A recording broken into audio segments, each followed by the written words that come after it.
Two mosques in Christchurch came under fire. One of the shooters revealed to be an Australian man from Grafton. A 28-year-old man, an Australian citizen. I've been advised is an Australian-born citizen. When I found out that the alleged shooter was Australian, I was shocked, but in another way it wasn't surprising. There is an increasingly militant far-right in Australia. The far-right is now seeing its narratives imported, reproduced, softened somewhat, but still promulgated by people in mainstream politics and in the media. I believe that the reason for ending all further Muslim immigration are both compelling and self-evident. Senator Hanson. This is not what should belong in this parliament. Young men in particular in Australia are being radicalised by an increasingly energetic and increasingly forthright and open far-right movement. I represent the Australians that are pissed off enough to the point of we're ready to do something about this. Either be a Muslim or an Australian.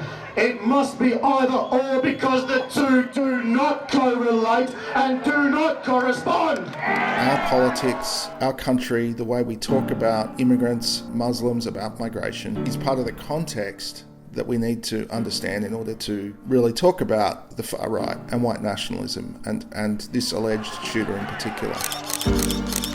American and coalition forces are in the early stages of military operations.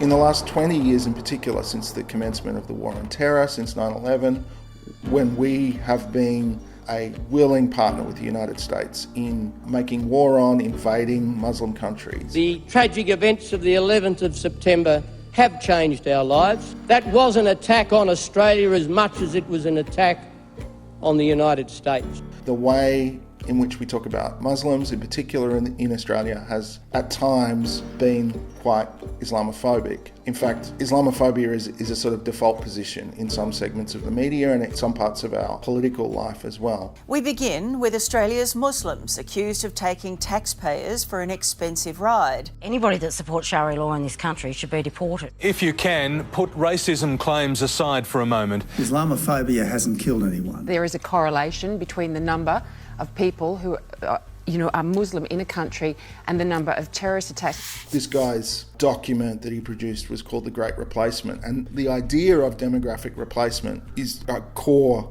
kind of doctrine of white nationalism. Are happy to wage this cultural genocide against our way of life. The idea that non-white people are being imported, that a sort of degenerate white culture isn't reproducing itself with enough children, and eventually, white people are going to be kind of entirely replaced by non-white people. That's a core part of white nationalist doctrine, but you see that come up in the discourse of what are supposed to be mainstream conservatives. We will not sit idly by and watch the Australian culture handed over to those who hate us. Most of the values that have shaped Australia, and for the best, they are from the West. But a great sickness is growing. I think that's the context we need in order to understand why there might be a kind of surging white nationalist movement and why ultimately this guy acted. The responsibility for his actions are obviously his own. But this is the context. The context is, decades now of Islamophobia in our media and in our political life.